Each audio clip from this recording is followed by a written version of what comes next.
Doing good, Gabriel. How was your white coat ceremony?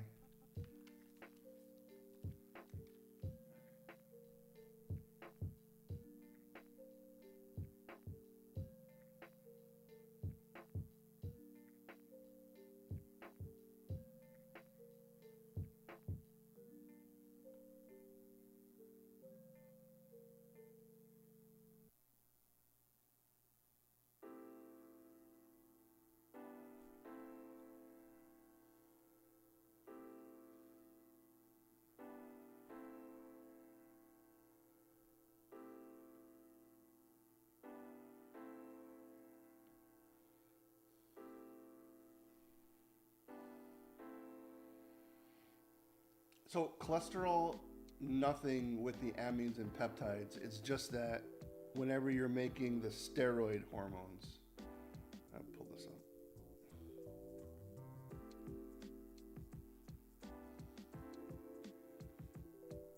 So remember this one. That's the only one that comes from cholesterol. So all the steroids are derived from cholesterol, which is the importance of it. Uh, the other ones don't.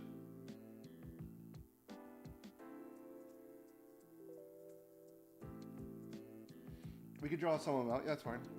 I was actually going to draw them out anyway. So always start with the hypothalamus. Hang on.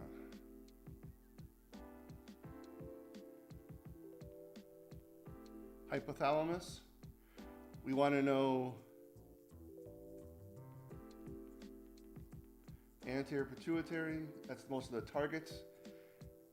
Well, of the hypothalamic hormones, and then we have the target tissue. Where are they going to? So let me just.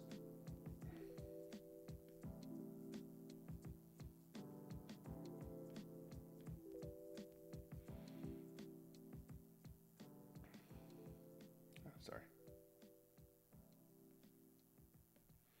So let's go through the hypothalamic hormones. Oh, thyroid. Uh, the they don't really. I'll get back to that in a second. But let me get my train of thoughts already on this side. But I'll get back to that, Gabriel. Gabriel, I'm sorry. So, uh, first one. Let's start with growth hormone releasing hormone. That will stimulate the anterior pituitary to release growth hormone. It's going to target the somatotrophs. Just remember, soma is body. Growth hormone is going to come out and actually is going to cause a release of IGF-1. IGF-1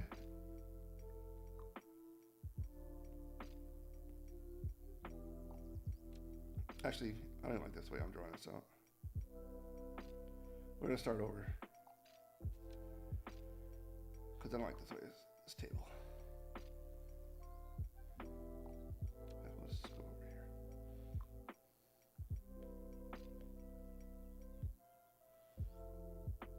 here. Okay. Hypothalamus, pituitary.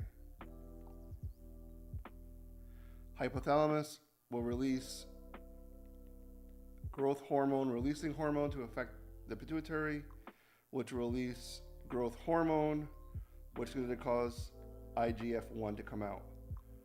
The negative feedbacks, growth hormone only has a negative feedback at the pituitary, IGF-1 at the pituitary, and the hypothalamus. Negative feedbacks. So make sure you understand that one with regards to growth hormone. Next one up. Remember again, hypothalamus, pituitary. Hypothalamus is going to release GnRH, gonadotropin releasing hormone. Okay, so remember it's going to have an effect on the pituitary gland at the gonadotrophs. That's the section of the tissue on the anterior pituitary to release FSH, and LH.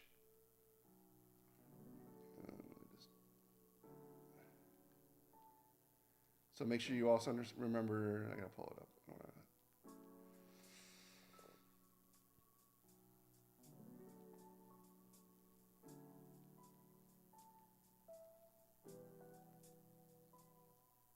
Look at my notes. Here we are. Okay. So remember the effects FSH in women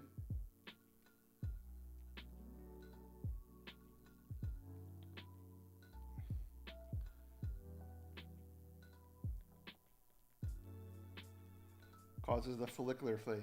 So we're going to start making the egg, maturing the egg, follicle stimulating and stimulating the follicles. So always keep that in mind.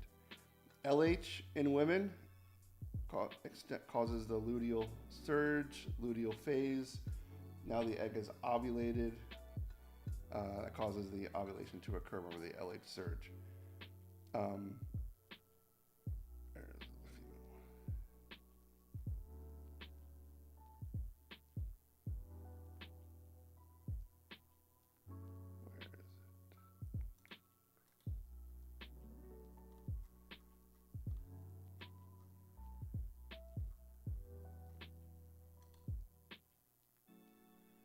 Okay, so remember the FSH in both men and women will make inhibin.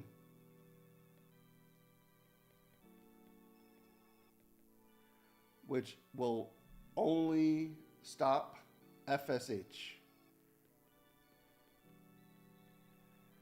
So that's the special one about inhibin. Make sure you understand that one. LH will have a negative feedback on the pituitary gland and the hypothalamus.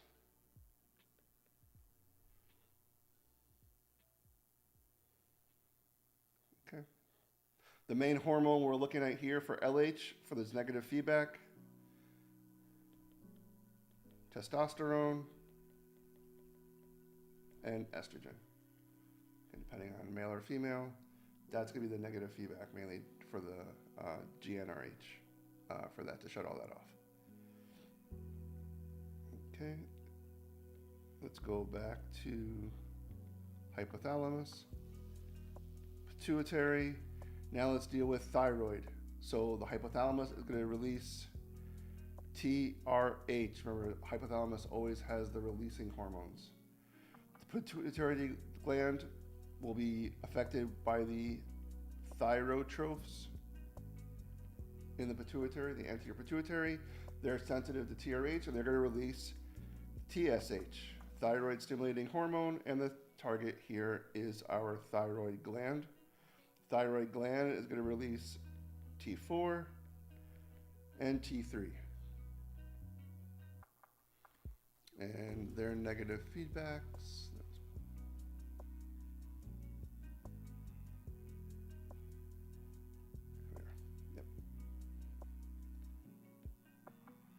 T4 and T3 together, pituitary and the hypothalamus. Those are the negative feedbacks for thyroid.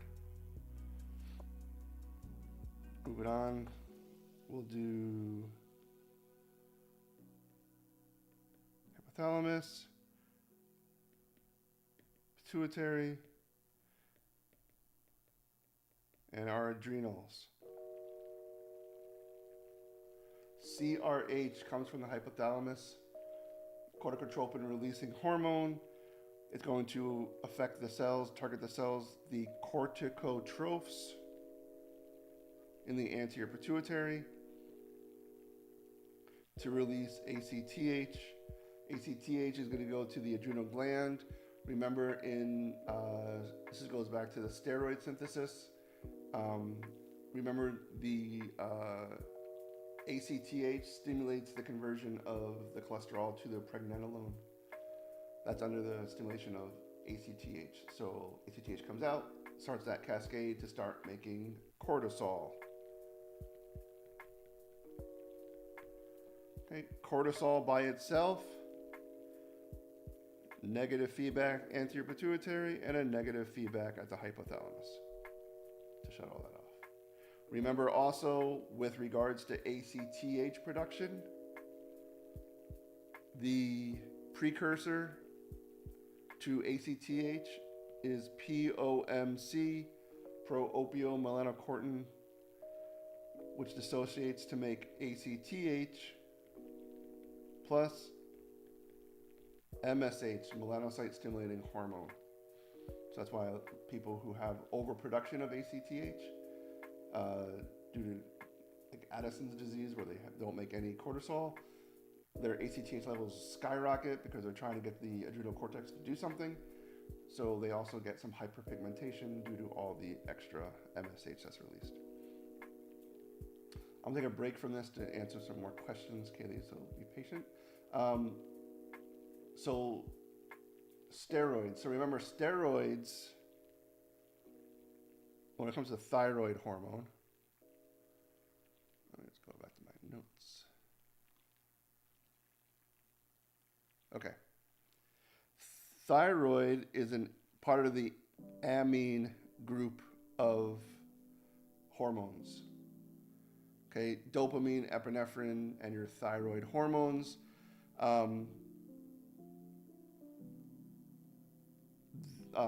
What's special about thyroid is that it behaves like steroids do, and the steroids is a whole other class of hormones. So because it behaves like steroids, steroids are, remember, they're lipid soluble. So because they're lipid soluble, they require a carrier to get around. So they need that thyroid binding globulin, and that's the carrier that brings thyroid hormone around throughout the entire body. But remember, because it is lipid soluble, when it does get to the target tissues, it doesn't need a surface receptor like the amines, the rest of the amines and the peptides groups do. They can go right through that phospholipid bilayer to go into the nucleus where it deals with transcription and translation. So that's where the thyroid hormones work with amines. They are an amine class. Amines most of them are water soluble except for thyroid hormones. So Gabriel, I hope that answered your question about thyroid hormones. Secondary messenger systems. Okay, so what do I want you to know about these secondary messengers? So there are three of them, three main ones. The first one, cyclic AMP. I want you to know that this goes through adenylyl cyclase. I think that's right. No, yeah. Cyclase, okay, which then makes your cyclic AMP, which then in turns will activate protein kinase A, which does the final activity. That's all you gotta know for cyclic AMP. Receptor binds, the hormone binds to the receptor, that's bound to that G protein complex, that's bound to the adenylyl cyclase, and then the rest of it goes.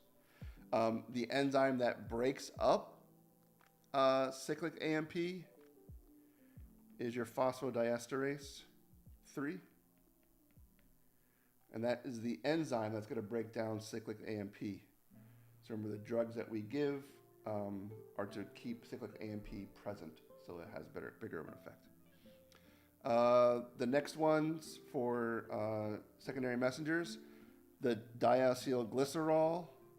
The big thing I want you to know with this one, it's going to activate protein kinase C. Let me just write that. C. The next one is the IP3, inositol triphosphate. What I want you to know about this one is that when this gets activated, it's going to induce calcium influx. And we know when calcium comes in, exocytosis is going to happen to have release of some sort of effect that's going to happen inside the cell. The other ones, the they're not considered G proteins. These three are G proteins: cyclic AMP, DAG, and IP3. There are other ones that are not linked to a G protein, and the big one is for this one is receptor tyrosine kinase. Why is that important? This is what insulin is binding to. This is the receptors for insulin. They bind to this tyrosine kinase. And then we also have cyclic GMP. And what binds to this is our atrial natriuretic peptide, are the big ones that does this one. ACTH also, yes, you're right, does also have an effect on the hypothalamus. Let me put that in here.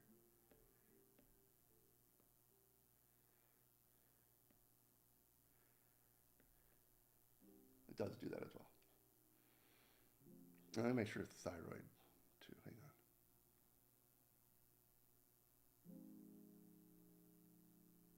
I think TSH. Nope, it doesn't. Okay. Just those. Okay.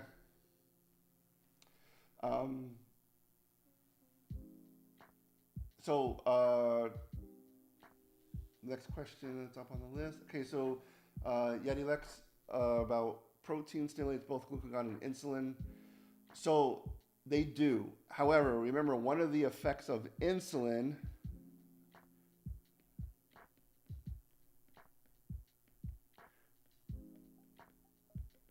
gluconeogenesis. So when we eat a big meal, protein is going to have a lot of the amino acids that are going to be released into the system. Insulin's already going to come out because we're having a meal that has sugar in it, carbohydrates, so insulin's going to come out.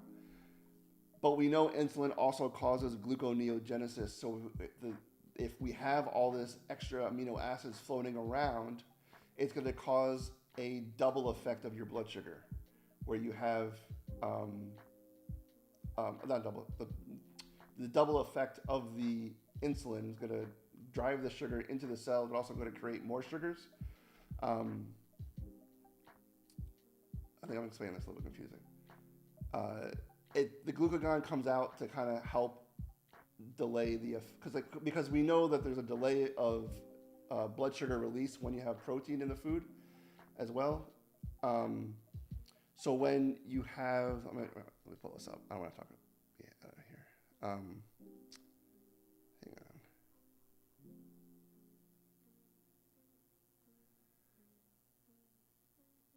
Okay, so the increased amino acids also cause insulin to go up as well because it's going to cause gluconeogenesis. Like, what are we going to do with all those extra amino acids? The amino acids in the blood will also stimulate insulin, so we can convert it into glucose. We don't want all that as well, so you get a double dose of insulin. So by having glucagon comes out, it helps to stave off any hypoglycemia that could arise due to all the extra insulin that's being dumped into the system. So I hope when I cleared it up that helped with that one. Thyroid hormone synthesis, Kaylee, I don't want you to go crazy about that. Just understand that the key things are with thyroid synthesis is know the purpose of thyroglobulin, know the purpose of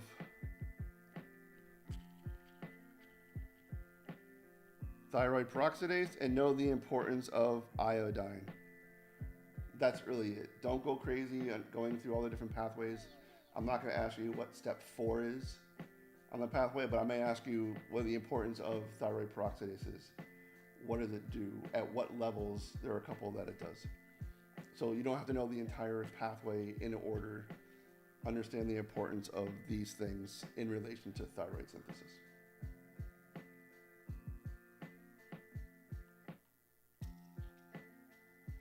And we can go back now. I cleared up on that question. So we go back to the thyroid hormone, the hormones. Let's go to We haven't done yet. We haven't done prolactin.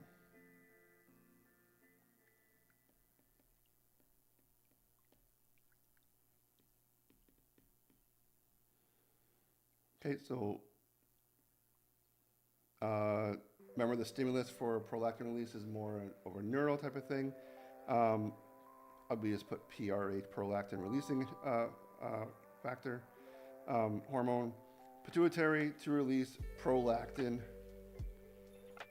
which is going to go to obviously mammary glands. And remember the big inhibitor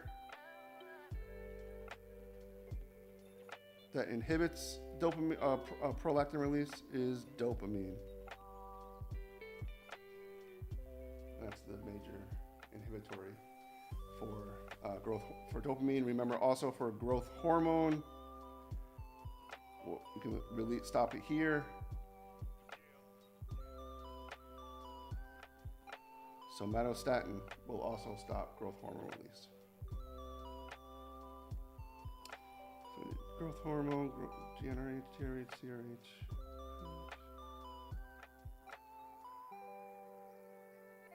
What am I missing?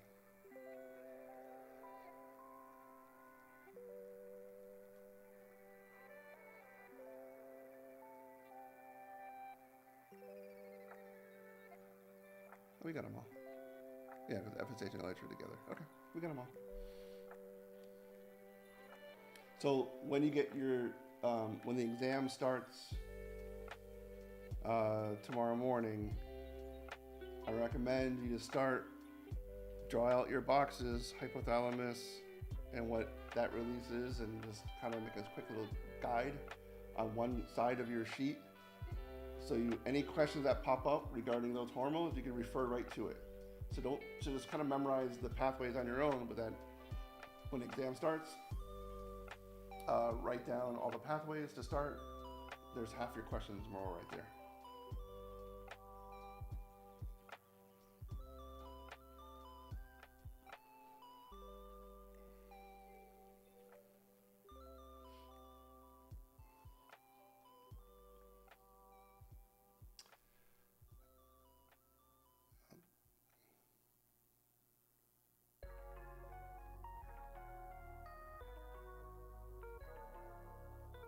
Well, obviously, Kaylee, make sure you also know, obviously, for the menstruation, those ones you gotta know.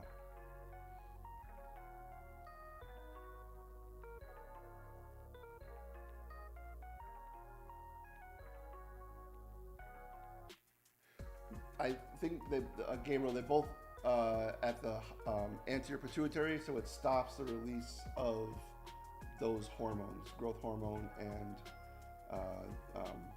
prolactin. So it's at the level of the pituitary that it stops it.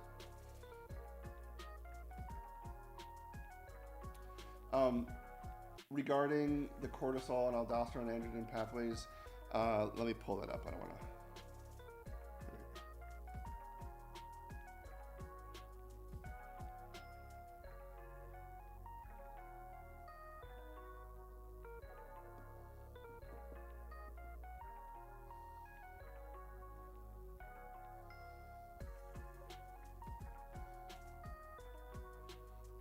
Okay. So what do I want you to know? This is the first one. I'll put them in red. This part right here. Oh, come on. I want to actually highlight it.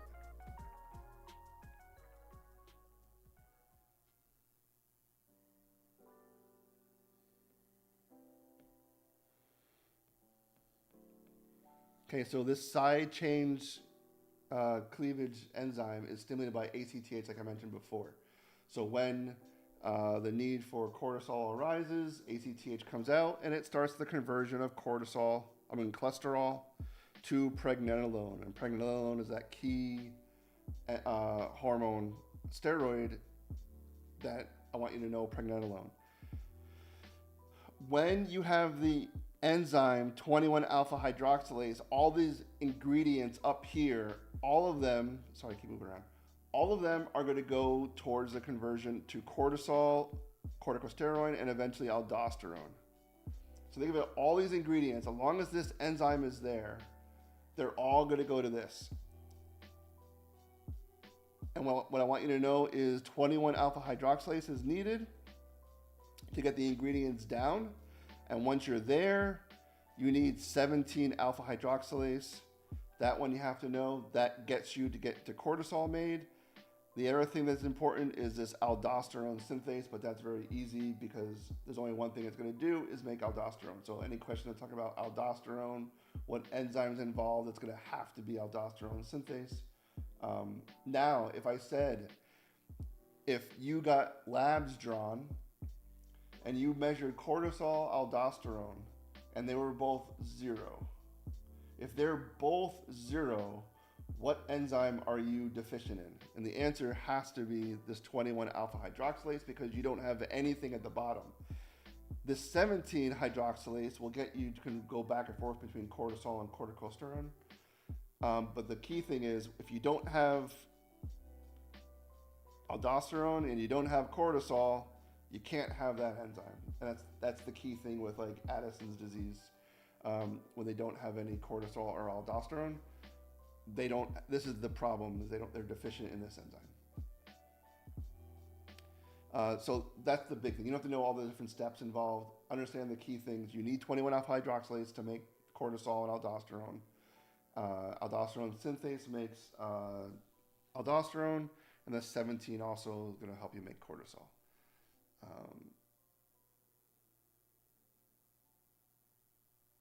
Okay, what else we got here? So, Demon, I hope that answers your question. Slide 53.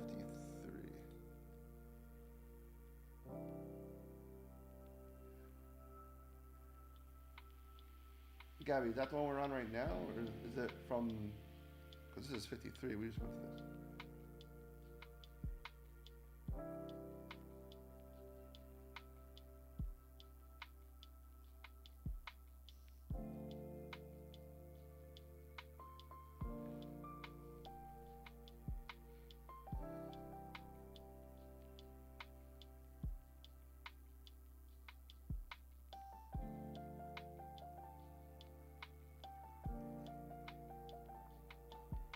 Sounds good, Gabby.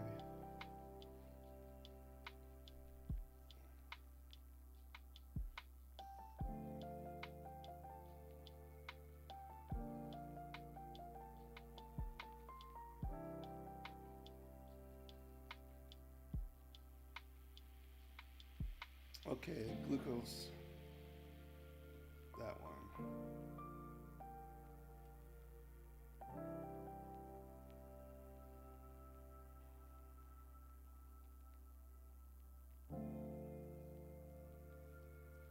Okay.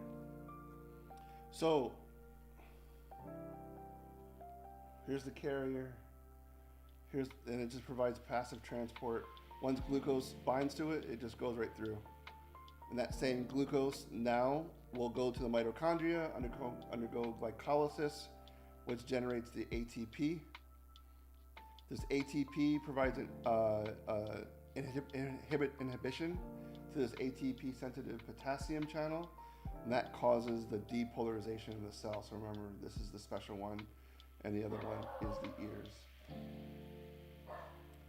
Once you get depolarization, voltage-gated calcium channels open up, and we know what happens after that with exocytosis, and therefore insulin comes out. So, Brandon, I hope that answers your question regarding passive transport. It just binds to the GLUT2 and just gets sucked in.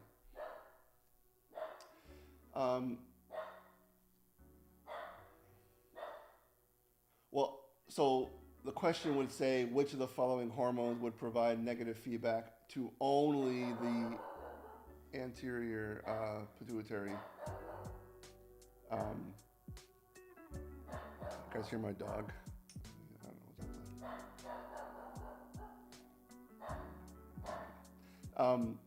what that's. It would be very specific what kind of question I would be asking you on a test, where it was and what hormones would be involved.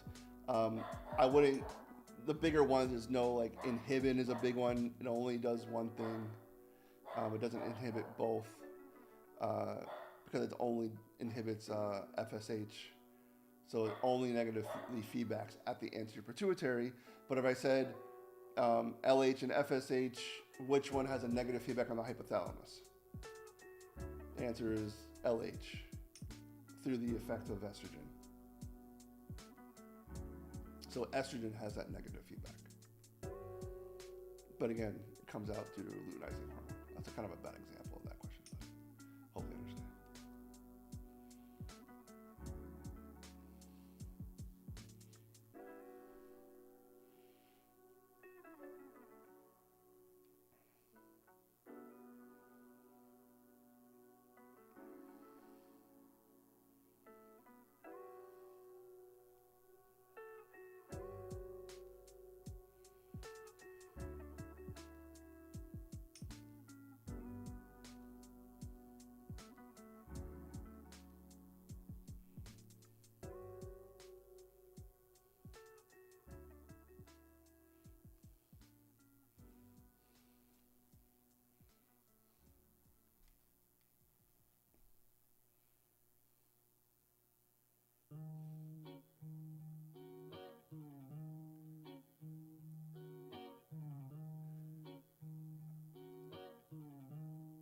I wouldn't get that detailed, Emma. I would just say, let me go to the growth hormone.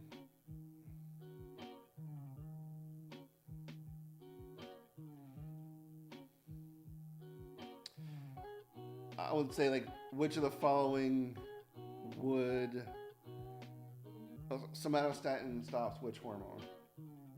I'll just give you 4 hormones. Which hormones somatostatin stop?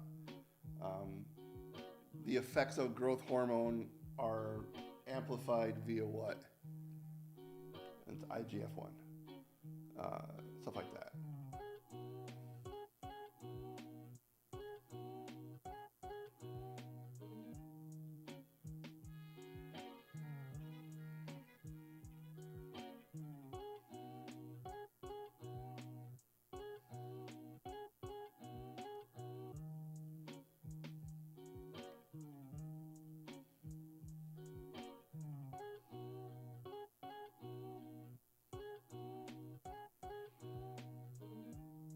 Also, don't forget the cell types in the pituitary, anterior pituitary.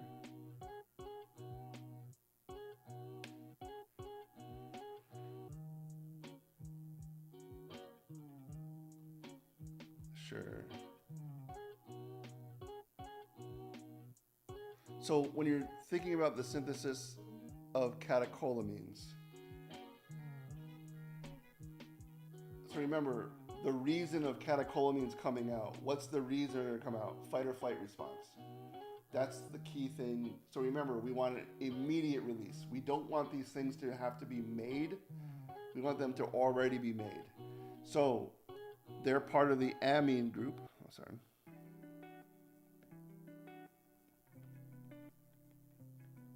Okay, catecholamines, dopamine. Just remember that catecholamines are epi and norepinephrine. They're stored in vesicles waiting to be released. So they're already just waiting. And remember, we want fast action. So they are water soluble. So they go right into the plasma, fly wherever they got to go. And remember, they're catecholamines. They are adrenergic hormones. So what are they going to be binding to? And your alphas and your beta receptors and wherever they got to go to have their effect for that fight or flight. And then if you're also talking about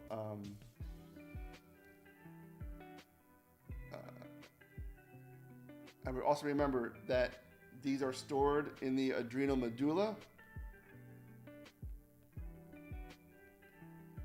And the thing that's special about the adrenal medulla, it's neurally mediated. So periods of fight or flight.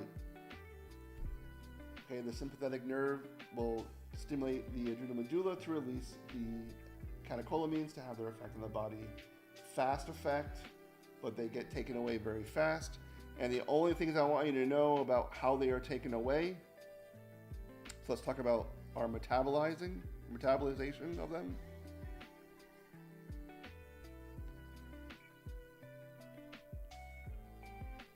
Those are the two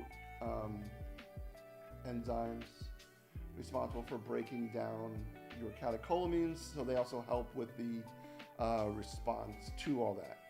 And then remember, the end result of the breakdown of COMT and MAO of the catecholamines is your VMA, vanilla mandelic acid. And that's what we can check in the urine to see if you have any tumors in the adrenal medulla that can cause high amounts of catecholamines to be released.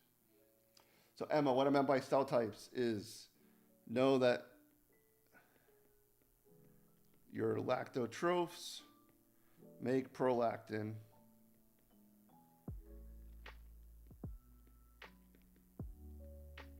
Gonadotrophs will make FSH in your LH. Your somatotrophs, growth hormone, thyrotrophs, your TSH, and corticotrophs make ACTH. So those are the cell types. Okay. So primary, secondary, and tertiary disorders, it's not so much about negative feedback. It's just knowing if I say that you have a problem. So let's take thyroid, for example. Thyroid hormone starts hypothalamus. It's going to go to the pituitary, and then it's going to go to your thyroid. Okay, that's our setup for how thyroid hormone is made. Now, if you have a problem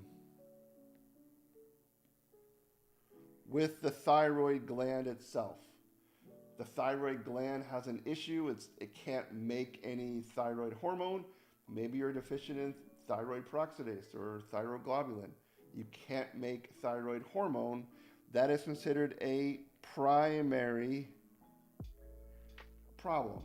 Because the thyroid gland is the gland that's supposed to make thyroid hormone, that is a primary problem. Now, let's say that you have a tumor in the pituitary gland that's blocking your thyrotrophs, so they're not going to make any TSH. So because you have a pituitary tumor, the pituitary gland is causing the problem, that is a secondary cause of that issue. Now, let's say you have a hypothalamus issue. Hypothalamus is not secreting certain hormones. That would be considered a tertiary issue because it's the third one up from the thyroid. So that's where that is concern yourself with the primary, secondary, and tertiary. Now, some hormones, let's go over here. We'll start over again. Let's say growth hormone. Growth hormone doesn't have a target tissue to go to. That is the problem. So we'll start over again. We have our hypothalamus, and we have our pituitary gland. The pituitary gland just releases the growth hormone to go where it's got to go. If you have a problem with the pituitary gland, and that's why you're having issues with growth hormone, acromegaly or gigantism, that is going to be now your primary issue. And this becomes your secondary because there's no target tissue like the thyroid gland that you're going to have to deal with. Or another one that will have a tertiary hierarchy is the adrenal glands. Hypothalamus, pituitary to the adrenal glands. So you're going to have 3 levels of hierarchy. Growth hormone, prolactin only has 2. So the primary is the pituitary gland.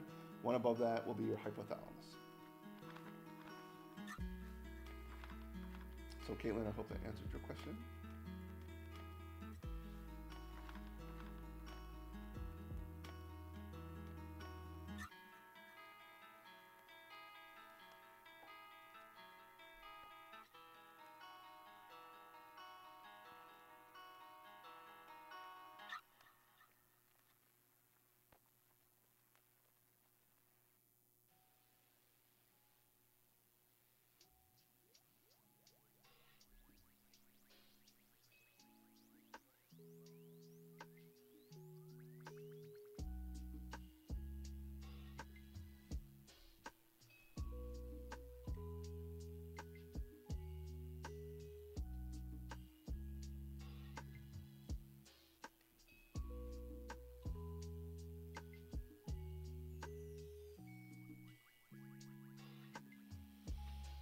Yeah, so because the mammary glands is the effector organ of the prolactin hormone.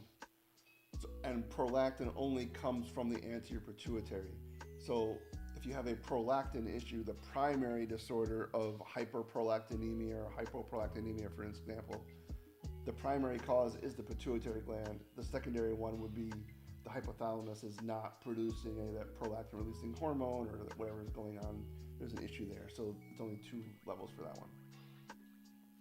Okay, so sexual differentiation. Let me pull up that one.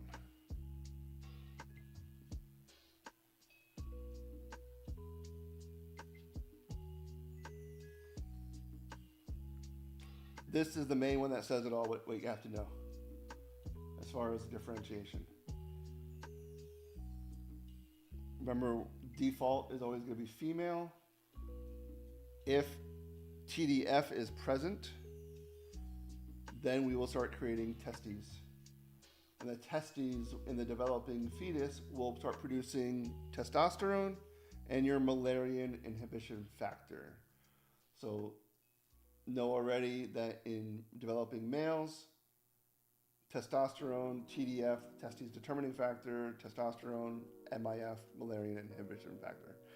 MIF will turn the mesonephrotic or the Müllerian ducts. It'll take them away. It'll degenerate them in the presence of Müllerian inhibition factor. So it's going to degen those. If there's no presence of MIF, because again, there's no testes determining factor, therefore there's no testes being developed, therefore there's no testosterone being made, ovaries can develop, and they're going to start making estrogen, obviously. The Wolffian duct, just remember the Wolffian is for the males, Müllerian is for the females. And then from there, you'll figure out, okay, fine, if I'm developing a female, I need to make a uterus and uterine tubes. If I'm making a male, I need the epididymis, vas deferens, and ejaculatory ducts, because you don't need those in a female. So Wolffian ducts is for male sex organs. Müllerian duct is going to be creating your female sex organs. The other structures, if you think about it, they're just the same structures. Depending if you're going to be a male or a female, they just change into different things. The genital tubercle becomes the glans in the male, which turns into the glans penis. The same glans is the clitoris in the females. And then you keep going down and you'll see the different parts. They just change depending on what you're making. So, Callie, I hope that answers your question as far as all you need to know for all this. Yes, about that one regarding FSH and LH, because they do go to the gonads. So for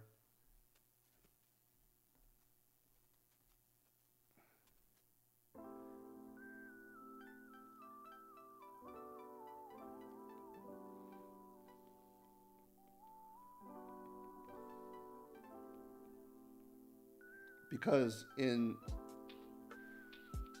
this situation here, hypothalamus releases GnRH, pituitary releases your FSH and your LH, but they're going to go to the gonads. So elderly males, one of the things is testicular failure. It's just a normal process of aging. That will be your primary reason for having low testosterone. The other thing to look at is the pituitary gland, which that could be your secondary cause, and then hypothalamic failure will be your tertiary cause. So Demon, I hope that answers your question regarding the gonads. But again, I would tell you, we didn't go very much into pathology as far as what hormones, when they go up and down with regards to FSH and LH, why are they going to start spiking? But you'll see later on when there's a clin path where all that comes in. But remember, if it has a target organ that's going to release, remember, gonads will release either testosterone or estrogen. And these are the ones that have the negative feedbacks, not the FSH or LH.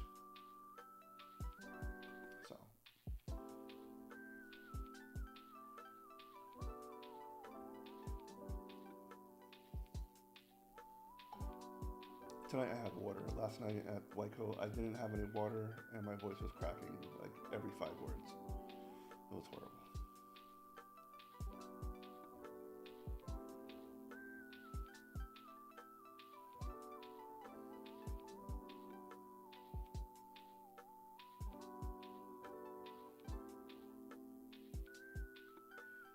And all these recordings will be up, so if you ever need them later, you get a problem with ClinPath, you need some physio help, they'll all be there.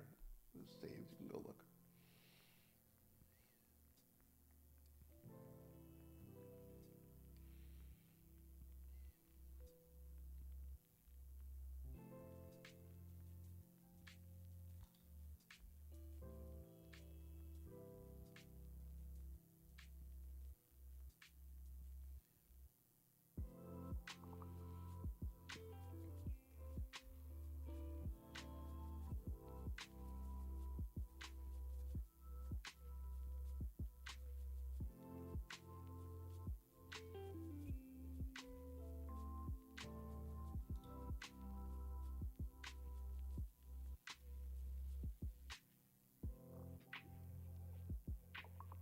Yes, so the peptides being stored in vesicles mean they're already packaged, they're ready to go.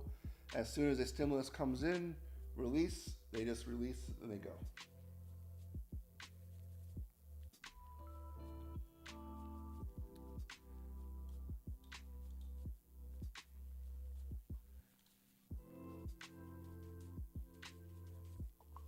Like steroids are made on demand. When you need them, we make them, which is why we have to be very careful with steroids when we give them exogenously, because we can turn off our own factories if we get it exogenously too much.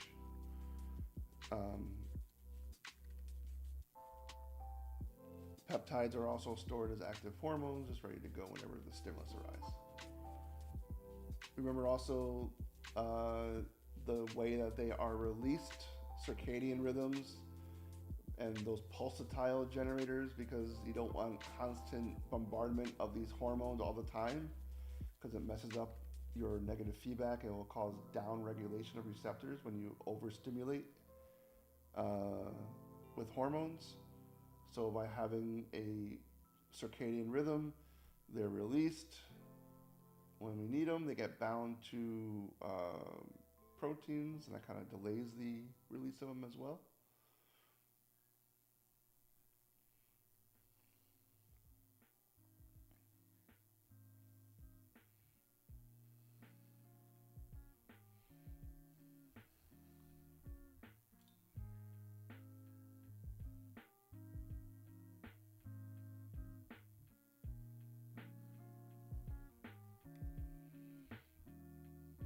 Surprised no one's asking any question about the reproductive stuff, or the menstrual cycle.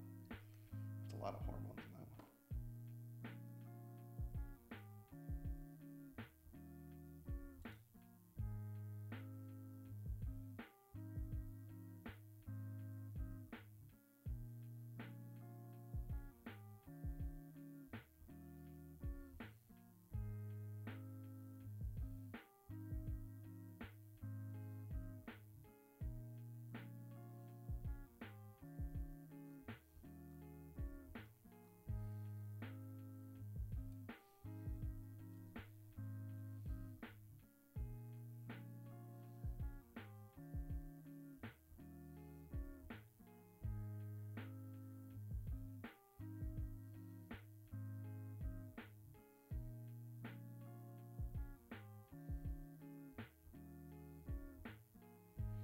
Sure.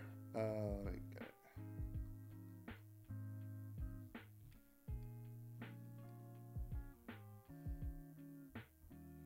Okay.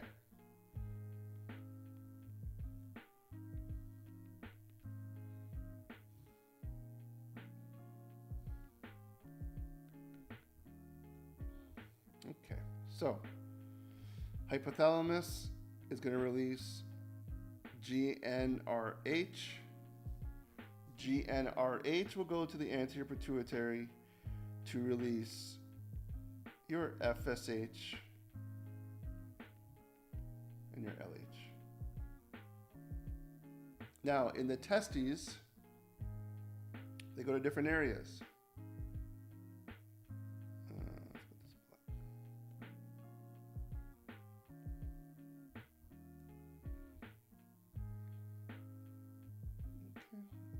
do it on the right side here. Okay.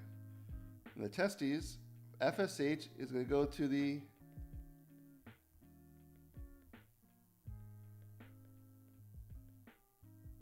seminiferous tubules. Okay.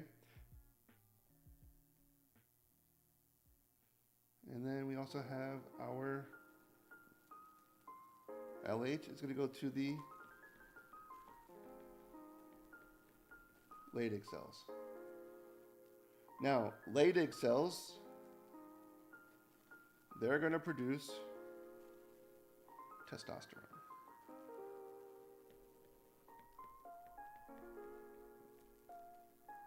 Seminiferous tubules, they're going to be involved with spermatogenesis. Okay, spermatogenesis. So, when we have seminiferous tubules, they're going to release inhibin. Inhibin only has a negative feedback to the pituitary gland, and it's only going to inhibit FSH only. So for that arrow just means it's only going to stop FSH. So inhibin just goes to the anterpituitary and stops release of FSH. If you think about it, if you have enough sperm being made, we don't need any more. So when inhibin gets released, just tell we have enough, stop. We don't need any more sperm to be made. Same thing with the egg. We have one egg being made. We don't need any more follicle stimulating hormone, so we can stop that. Testosterone has a negative feedback at the anterior pituitary and the hypothalamus. And that's how the men's GnRH cascade goes. Okay, so just remember, the same thing works in the females. Inhibin only going to stop the anterior pituitary to release FSH only. Okay, so menstrual cycle now.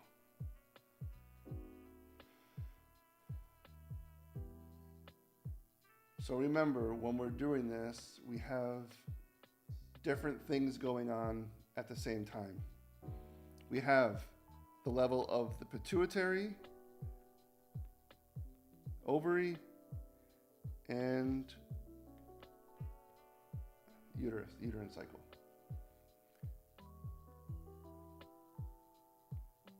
So we'll do this first, just to remember. When the pituitary gland in the beginning is in the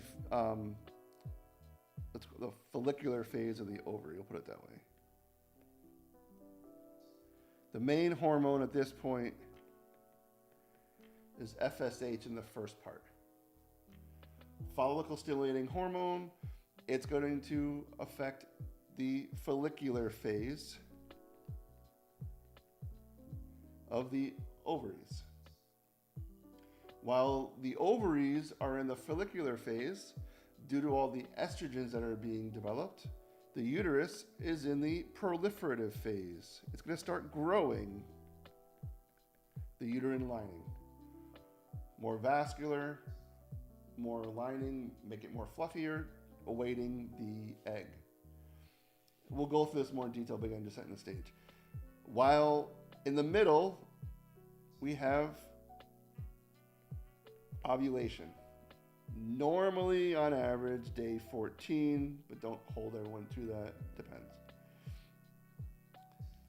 The second half, the pituitary gland, a lot of LH, I thought the luteal, under the effects of luteinizing hormone, put that way. Making, that's not right, the luteal phase of the ovaries.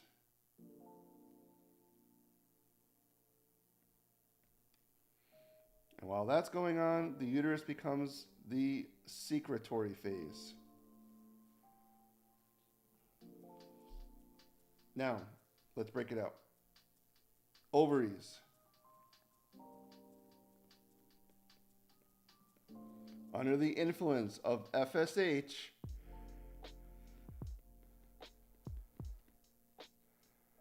follicle growth. Follicle's getting bigger and bigger and bigger.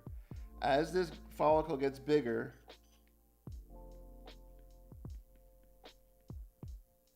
more estrogen is being made, because in these follicles, they have cells called theca cells, and they make estrogen. Estrogen gets built up and built up and built up. We have estrogens coming from the egg that's being made. When it hits a threshold, when the level of estrogen rises to a certain point, we then move to the next phase, the luteal phase. Why? More estrogen. Estrogen hits threshold, and that causes the LH surge. And when this LH surge happens, we get ovulation. Now we're in the luteal phase. The follicle has ruptured. Eggs out. This structure here turns into the corpus luteum. The main job of this corpus luteum is to make progesterone and estrogen. That's the only job of the corpus luteum. Now, what's special about this corpus luteum?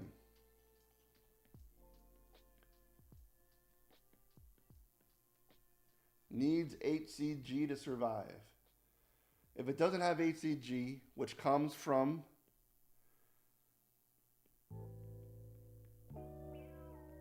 the blastocyst, so the fertilized egg will start producing human chorionic gonadotropin hormone, HCG. It produces HCG. As long as HCG is in the blood, it keeps the corpus luteum alive, so it keeps making estrogen and progesterone. As long as that happens, it's okay. If there is no fertilization, there is no HCG that's made, corpus luteum dies, and it stops making progesterone and estrogen. So that's the ovarian cycle. And then the cycle starts up again. FSH starts to come out again. And you get another egg that's going to be developed and fertilized. Oh, not fertilized, but developed and matured to be released and ovulated, in the hopes that, again, what the body wants to be pregnant. So it's going to release it every month so that it can increase its chances of pregnancy. So that's the ovarian cycle. While the ovarian cycle is going on, all this estrogen that's being made by these theca cells goes to the uterus.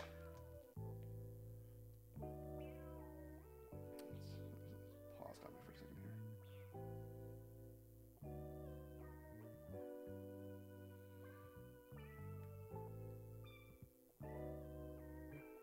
Hang on, this froze.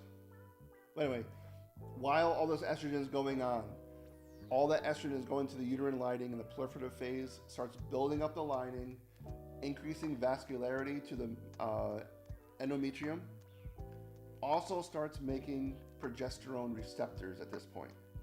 Progesterone receptors, because we know that in the luteal phase, we're going to get a ton of progesterone. Progesterone is a pregnancy hormone. So these things are waiting in this proliferative phase. They're waiting for this progesterone. They're getting ready for it. Estrogen now rises to that certain level, that threshold. We get luteinizing hormone surge. Ovulation begins. Corpus luteum starts making progesterone and estrogen. All this progesterone goes to the uterine lining and further creates more vascularity and a more thicker, fluffier lining, waiting for that fertilized egg to make its way down the ampulla, down the fallopian tube, into the uterus. And that becomes the secretory phase. We're secreting, waiting for that blastocyst to embed itself. If there is no fertilization, there is no HCG present in the blood, nothing keeping that corpus luteum alive, it involutes, destroys itself, progesterone and estrogen levels drop, When that happens, nothing is keeping that uterine lining, the vessels open anymore. All that lack of progesterone causes constriction of those vessels. The tissue dies off, and that begins the menstruation part of the uterine cycle. And that's the sloughing of the interior lining of the uterus. The thing's froze on me. I'll try and get out of this now, but I hope that answered your question by talking about it and going through it with regards to the different cycles.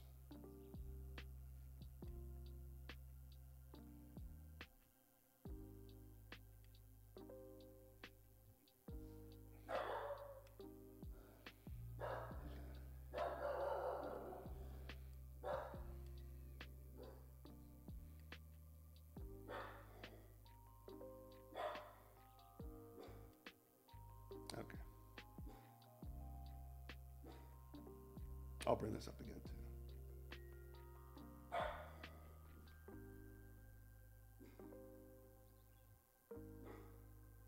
Okay. Yep. So this is the big one that you got to know to understand everything.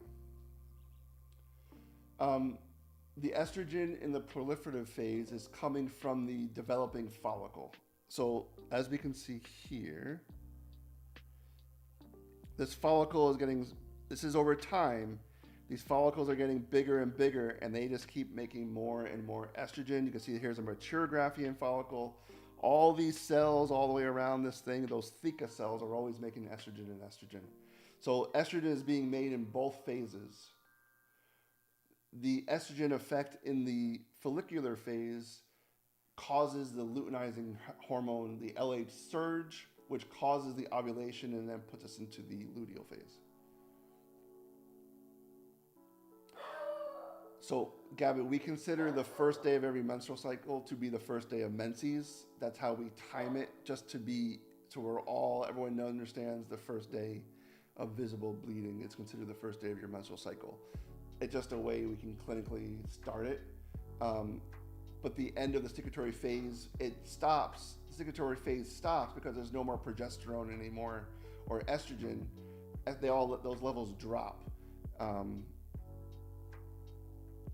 So you can see here's your progesterone levels. You know, if there's no fertilization going on, there's no HCG, these progesterone levels drop. And when this happens, this is when we get the constriction of all these vessels. The vessels die off, and then menstruation begins.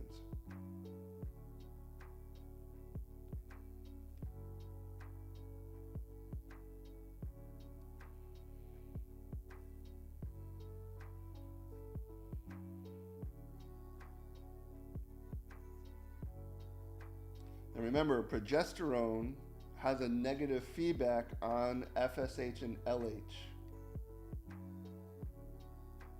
That's why these levels drop. Sorry. Because we're already pregnant. We don't need another egg to be matured. So having progesterone levels stay high, again, this is what happens with no fertilization. However you spell it, you know. No fertilization, then the levels drop. And then you get the rise of your hormones again, so you can start another cycle. So when progesterone levels stay elevated, because you have a blastocyst that's making HCG, that's keeping the corpus luteum alive, progesterone levels stay high, FSH and LH go down to nothing, so we don't have another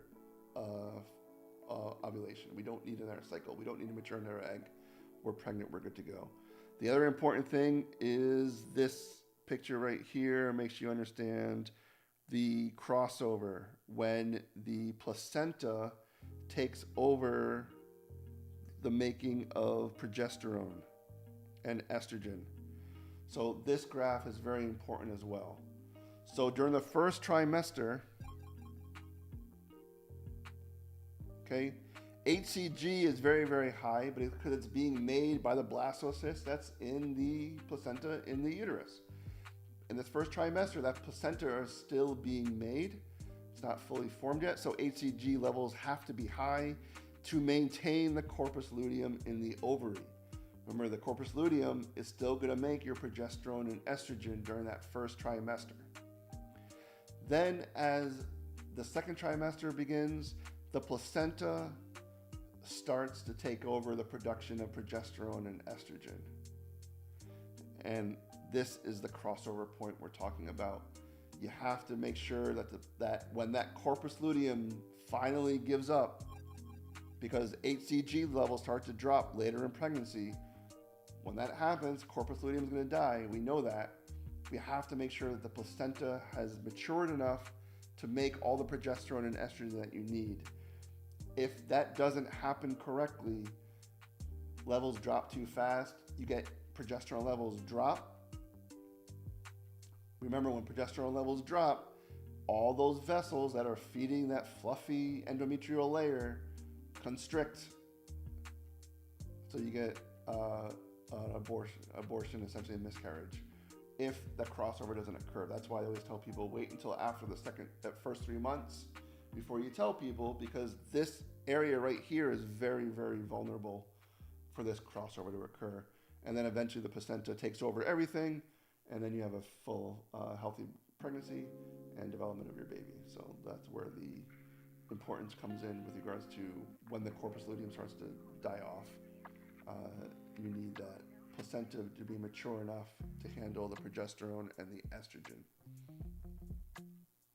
And you can see it's evident here by the green and the blue lines going up. That means obviously we're increasing progesterone and estrogen production because they're being made by the placenta now.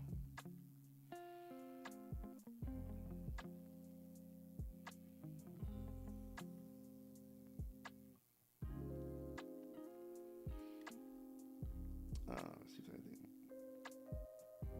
This is all straightforward stuff.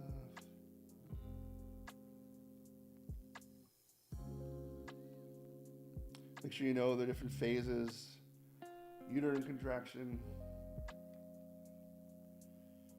That's a simple multiple choice question right there. I can ask you which one is the phase where it's the dramatic stage. Phase 2.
Okay, so it was meant by a sustained counter response to hypoglycemia as relates to cortisol and growth hormone. So remember,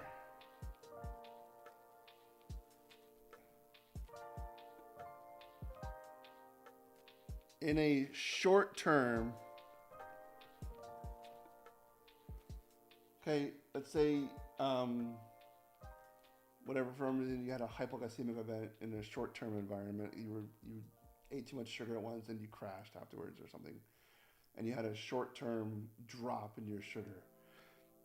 What's going to have the biggest effect is glucagon for the short-term return to normal glycemic levels. Glucagon will give the biggest bang for your buck for that.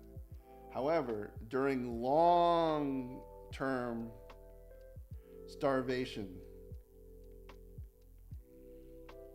the two hormones that are going to have the biggest effect as far as raising your blood sugar levels, cortisol and growth hormone, they're going to have the biggest effect as far as when you're doing these long-term fastings.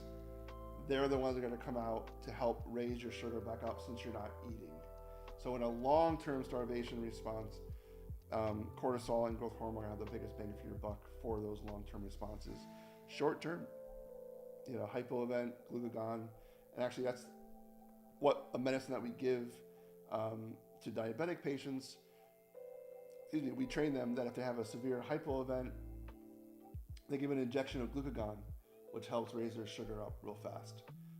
So think short-term is glucagon, long-term starvation, fasted, cortisol and growth hormone are the ones that are going to raise your sugars for those, keep them elevated.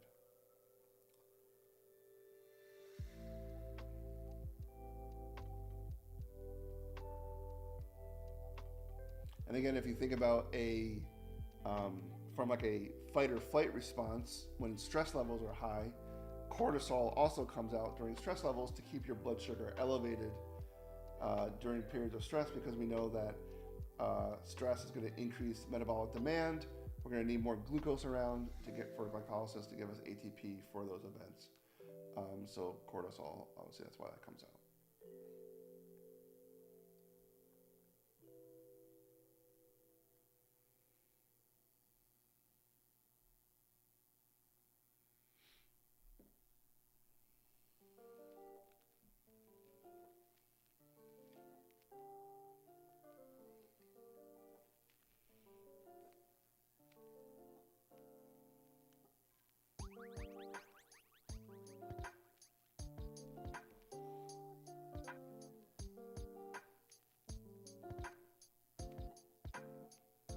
So remember, with cortisol only affects ACTH, because ACTH is only going to affect really for cortisol.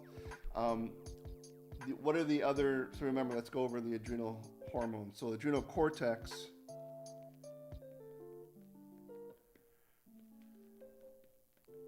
cortisol, aldosterone, and your weak androgens.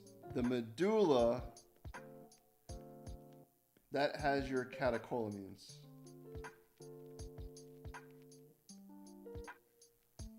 Okay. Cortisol comes out during stressful environments, stressful times. Hypothalamus senses that from the higher brain functions that we're in a stressful environment. Hypothalamus releases CRH, goes to the pituitary. ACTH goes to the cortisol to increase cortisol production. That is really the only stimulus. Aldosterone, remember the stimulus for aldosterone is renin, which has to do with blood pressure issues. So the way to get aldosterone out is mainly with renin to cause a whole cascade to happen. So make sure you also, when you're studying, make sure now you have to know the full renin cascade. So when you start, make sure you understand the pathways of that one. Weak androgens aren't really made from the cortex unless you have issues. But normally everything is going to go to these two hormones, cortisol and aldosterone. But it's only ACTH only goes to cortisol. aldosterone is renin, or remember, potassium changes will also affect renin. Now, where epi and norepi increase with cortisol is because, let me go to the sheet.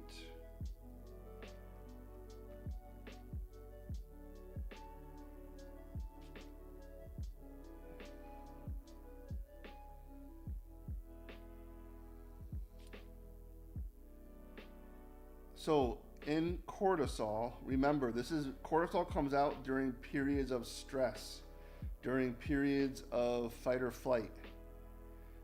So this is where that cortisol will have an effect to increase production of epinephrine. ACTH is right here, will also have an effect on dopamine, converting it to norepinephrine. Remember, just think about fight or flight. We're gonna have to do something. We need epi and norepi out. We know cortisol is also gonna come out, but cortisol by itself also helps to make more epinephrine. And the reason why is because of the way that, is it here? It's the way that it's all set up. No, it's not. It's up here. The blood supply of the cortex going into the medulla. Here it is. So, glomerulosa, fasciculata, reticularis, all this blood, as it mixes and it goes through these different zones, remember that's where all those enzymes are. Cortisol is right at the end here. I'm sorry, it's up there. But anyway, cortisol will come down and cortisol will get into the adrenomedulla, where it's going to have that effect by stimulating more epinephrine production. Again, fight or flight. We're going to dump more cortisol into the system. That cortisol will travel down into this portal blood supply, bathe over those medulla cells, stimulating more epinephrine release or production. Because we are in a stressed environment, we're going to need more of those hormones as well.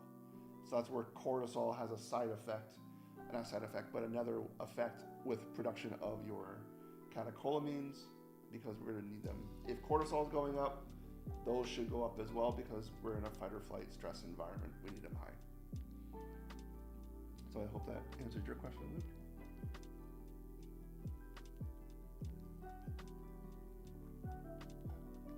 So the negative feedback is just on ACTH, which has no effect on the aldosterone or the ACT or the androgens, just on cortisol.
Sure, female FSH and LH pathways.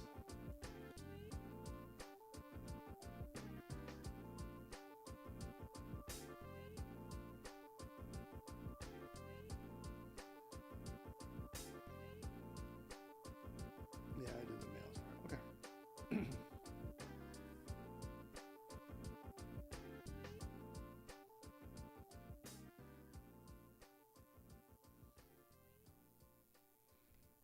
Okay, so we have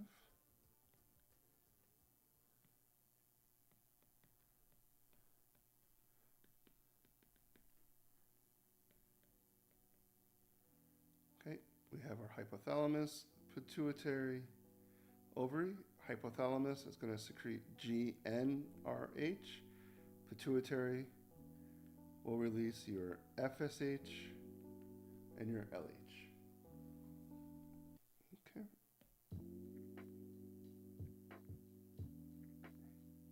Sorry, this thing is not sensitive. There we go. Okay.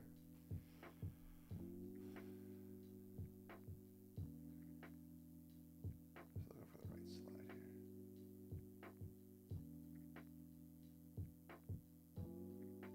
Okay. So FSH in the ovary is going to stimulate the follicles, which is going to start maturing an egg. These follicles are going to release, again, inhibin. Inhibin will only have a negative feedback at the pituitary and only for FSH. So inhibin is made by the follicles, and it's obviously it's going to tell the brain, don't give us any more FSH. We're already growing one follicle now. We don't need another one. Just wait. And then ovary is also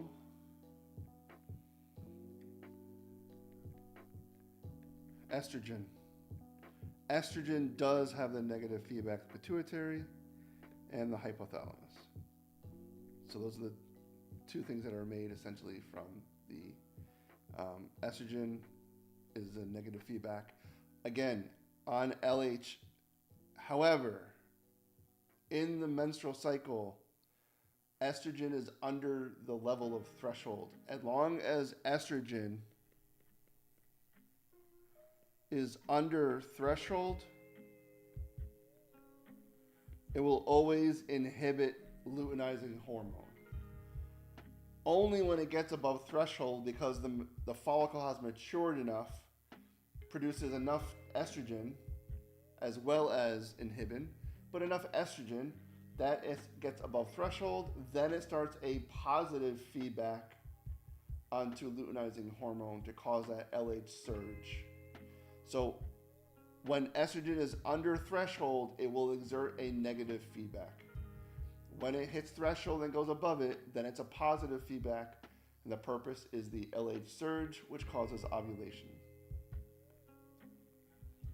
So I hope that answers your question, Lily, with regards to the females. Males is the same thing, just different tissue. Different, instead of estrogen, it's testosterone. Instead of the follicles, it's the seminiferous tubules, where they causes spermatogenesis. So sperm and egg are the same side, FSH, estrogen, testosterone is the LH side.